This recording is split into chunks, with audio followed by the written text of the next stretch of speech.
आदाब, नमस्कार। The red mic में आपका स्वागत है। 1957 यानी 1957 में एक फिल्म आई थी जिसका नाम था मदर इंडिया। उस फिल्म को बहुत अवार्ड मिले। उस फिल्म में नरगिस थी, सुनील दत्त थे और महबूब खान की द्वारा वो फिल्म बनाई गई थी, जिसमें दिखाया गया था किस तरीके से गरीबी, साहूकार और वो विषैला चक्र जिसके चलते किसानों की बुरी हालत है। खुद हल जोतते नरगिस इस फिल्म में दिखाई गई थीं। लोग इस फिल्म को देखकर निकले तो रोए थे। प्रधानमंत्री और मुख्यमंत्री तक ये फिल्म देखने गए थे। लेकिन आज 1957 नहीं है, यह है 2025। कहते हैं हम नया भारत बन रहे हैं, पर किसानों की हालत और उनके हालात नहीं बदले हैं। जो उस फिल्म में दिखाया गया था, आज 2025 में भी वही कुछ हालात हैं। जो खबर हम आपको बताने जा रहे हैं, वो अगर आपने अब तक नहीं देखी पढ़ी है तो ये वीडियो आपके लिए देखना बहुत ज़रूरी है, क्योंकि भले ही ये कहानी आपको रुलाएगी, लेकिन आपको सोचने पर मजबूर भी करेगी कि आज क्या हम अपने किसानों को, अन्नदाताओं को वो ज़िंदगी दे पा रहे हैं जो ज़िंदगी वो डिज़र्व करते हैं। महाराष्ट्र के चंदरपुर गांव में एक किसान ने साहूकारों का कर्ज उतारने के लिए अपनी किडनी तक बेच दी और उसकी किडनी बिकवाई साहूकारों ने। उस बेचारे किसान ने 1 लाख रुपए उधार लिए थे, जिसका ब्याज बढ़ते बढ़ते 74-75 लाख हो गया। सोचिए कितनी मजबूरी में वो किसान रहा होगा। उसके पास सिर्फ 2 विकल्प थे, मौत को गले लगाना या अपनी किडनी बेच देना, अपने मानव अंगों का सौदा करना। ये मामला है चंदरपुर शहर का। यहाँ की तहसील है नागबीड़ और वहाँ का मिंथूर गांव। यहाँ रहने वाले किसान रोशन सदाशिव कुड़े का कहना है कि साहूकारों के कर्ज से छुटकारा पाने के लिए उसे अपनी किडनी बेचनी पड़ी है। रोशन के आरोप के सामने पुलिस ने इस मामले को गंभीरता से लिया है और अब तक 6 साहूकारों को गिरफ्तार किया गया है। आपको बताएं कि रोशन कुड़े के पास 4 एकड़ कृषि भूमि है।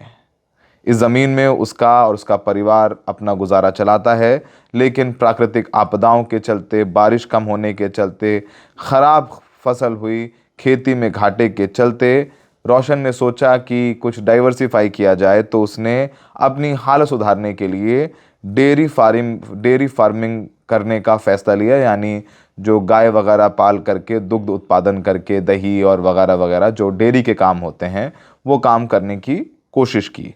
अब उस काम को शुरू करने के लिए उसने 2 साहूकारों से 50,000 और दूसरे साहूकार से 50,000 यानी कुल 1 लाख रुपए का कर्ज लिया। लेकिन किस्मत ने यहाँ भी उसका साथ नहीं दिया। उसकी गाय मर गई और फिर हुआ बेहद घाटा। समय से पैसा ना चुका पाने पर जो 1 लाख रुपए का कर्ज था, उसमें ब्याज बढ़ता गया। 1 लाख का कर्ज धीरे धीरे 74 लाख, 75 लाख तक हो गया। जब कर्ज नहीं चुका पा रहा था तो ये साहूकार हर रोज रोशन पर 10,000 रुपए का ब्याज चढ़ा रहे थे। 10,000 रुपए, 1 लाख का ब्याज 74 लाख हुआ।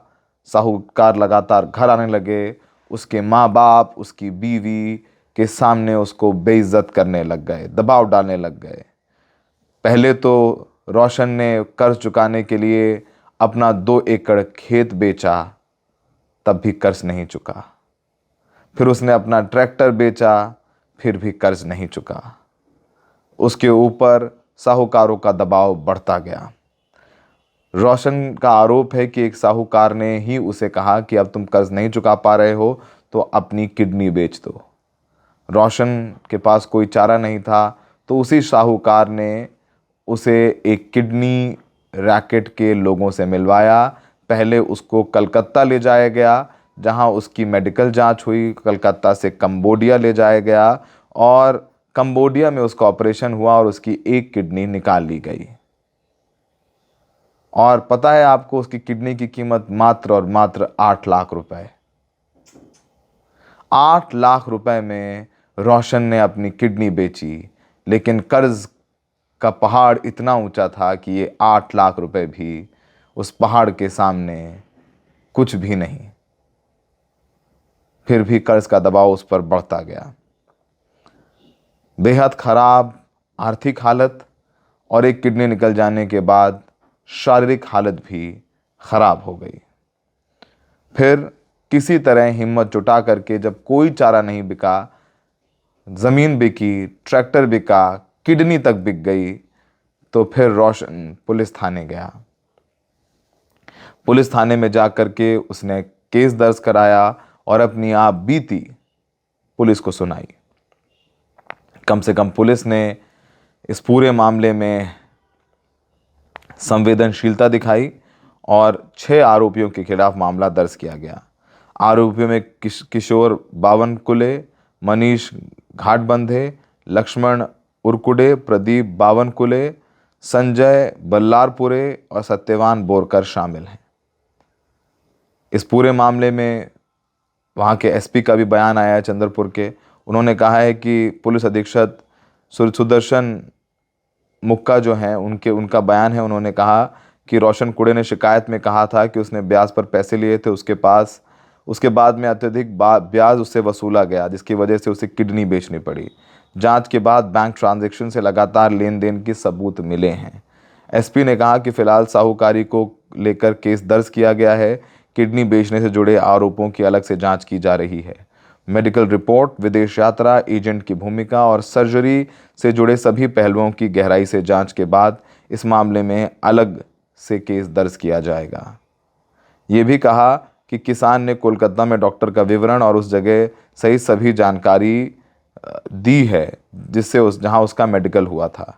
हमने उसके पैसों के लेन देन की जांच की और पाया कि उसने कुछ साहूकारों से पैसे उधार लिए थे और ये पैसे उधार लिए थे साल 2021 में। उसने इलाज भी कराना था और आपको बताएं कि 2021 में 1 लाख का कर्ज लिया था और उस 1 लाख का कर्ज बढ़ते बढ़ते 74-75 लाख हुआ। उसमें से 50 लाख रुपए रोशन चुका चुका था। सोचिए, 1 लाख का वो 50 लाख रुपए चुका था, फिर भी उस पर 24 लाख रुपए के लिए दबाव डाला जाता रहा। और ये किडनी उसने 2024 में बेची थी। ये सिर्फ एक किसान की मजबूरी नहीं, एक रोशन वो किसान है जो हर किसान का चेहरा है, जो सिस्टम के आगे लाचार कुछ नहीं कर सकता। वो अपनी किडनी दिखाता है, वो चीरा देखिए, वो बेबसी देखिए, उसके हालात देखिए। ज़मीन भी नहीं रही, पशु भी चले गए, ट्रैक्टर भी नहीं रहा, किडनी भी चली गई, शरीर भी टूट गया। अब आगे की ज़िंदगी कैसे चलेगी? पूरा एक नेटवर्क है, पूरा एक सिस्टम है जो किडनी रैकेट चलाता है। इस तरीके से जो किडनी रैकेट चलाना है वो गैर कानूनी अपराध है, नॉन बेलेबल सेक्शंस हैं, लेकिन फिर भी प्रशासन की नाक के नीचे होता रहता है। काफ़ी शर्म आती है जब हमारी संसद में बात हो रही है वंदे मातरम पर। प्रधानमंत्री 1 घंटे तक वंदे मातरम पर बोले, पर किसान के बारे में बात नहीं होती। बात मनरेगा का नाम बदल दिया गया, विकसित भारत जी राम जी कर दिया गया, लेकिन जो मनरेगा में जो गांव में लोग काम करते हैं, 100 दिन के रोजगार की गारंटी है, उसमें उनकी दिहाड़ी नहीं बढ़ाई गई। 12 महीने चलने वाला मनरेगा अब 10 महीने चलेगा। ये जमीनी हकीकत है। ये खबर दिल तोड़ देने वाली है, लेकिन हमें लगा कि संसद के शोर के बीच आपको ऐसी खबरों के बारे में भी बताएं, जिससे आप भी सोचने पर मजबूर हों कि हम कैसे भारत में रह रहे हैं, जहां किसान किडनी बेच रहा है और नेता बड़े बड़े गाड़ियों के काफिले में चलते हैं, चॉपर में चलते हैं, रीलें बनाते हैं, लेकिन उनके पास लफ्ज़ नहीं और मंशा नहीं कि किसान के हालात सुधरे। ये मराठी में बयान है रोशन का, उसके साथ हम आपको छोड़े जाते हैं। हमें देखने के लिए बहुत बहुत शुक्रिया। माझं नाव रोशन शिवदास पुळे, मुक्काम मिरपूर, तालुका नागपूर, जिल्हा चंद्रपूर. माझं दुधाचा व्यवसाय होता. 2017 पासून मी दुधाचा व्यवसाय करत होतो. त्याच्यानंतर कोरोना लागल्यानंतर गायींना लंपी बिमारी आली. माझ्याकडे जे पैसे होते मी ते उपचारासाठी वापरले. त्याच्यानंतर पैशाच्या अडचणीमुळे मी ब्रह्मपुरीला व्याजाने पैसे देते असं माहीत पडलं. मी त्यांच्याजवळ गेलो. त्यांच्याजवळ गेल्यानंतर त्यांच्याकडून 1 लाख रुपये मागितले. किशोर बावनकुळे, मनीष गाडबांधे. त्याच्यानंतर यांनी मला आपले पैसे परत करण्यासाठी 15 दिवसांनी व्याज आकारत होते. 15 दिवसात व्याज नाही दिल्या तर 5,000 10,000 रुपये पेनल्टी लावत होते पर दिवसाची. त्याच्यानंतर आपले पैसे काढण्यासाठी लक्ष्मण पुंडलिक उरकुडे यांच्याकडे पाठवले. लक्ष्मणने माझा मजबुरीचा फायदा घेऊन 40% व्याज आकारला 20 दिवसाचा. त्याच्यानंतर त्याचे पैसे परत करण्याची यांची टोळी आहे. आपापले पैसे काढण्यासाठी बरोबर ते दुसरं एका टीममध्ये बसल्यानंतर ते एकमेकाकडे पाठवले जाते आणि माझ्या नावाने ते पैसे घेतले जातात. यांच्याकडे कोरे स्टॅम्प, चेक आणि काही मी चौकशीनंतर ते स्पष्ट करणार आहे सर्व गोष्टी. त्याच्यानंतर मी शेती विकली, ट्रॅक्टर विकली, 2 टू व्हीलर विकले, रिश्तेदाराकडले पैसे पण मागितले आहेत. सोना पण विकला आहे. सोना रिश्तेदाराकडून मस्को ज्वेलरमध्ये सोना पण विकला आहे. गहाण पण आहे, पुण्याला गहाण आहे. तेवढ्यावर न भागता किशोर म्हणे आता तुझ्याकडे कार आहे का पैसे देण्यासाठी, तुझी किडनी आहे, तू विकू शकतेस किडनी. लक्ष्मण माझ्या मागून तगादा लावला. किडनी झाल्या पैसे दे मला. त्याच्यानंतर लक्ष्मणने आम्हाला अलोने बस स्टॉपमध्ये भेटून ठेवलं. त्याच्यानंतर माझा भाऊ रात्री 12:30 वाजता पडते वरून पळून गेला, गेटवरून लावून. त्याच्यानंतर त्यांनी मला पण सोडलं, ते काही बरं वाईट करतील जीवाचं म्हणून. त्याच्यानंतर यांचे एवढं दहशत आहे ना ब्रह्मपुरीत की हे यांची तक्रार पण कोणी घेत नाही. तक्रार पण यांची कोणी म्हणजे यांच्या विरुद्ध तक्रार करायला गेलं ना कोणी तक्रार पण घेत नाही.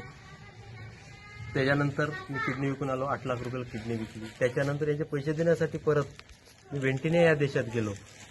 किडनी विकली मी. 8 लाख रुपयाला किडनी विकली.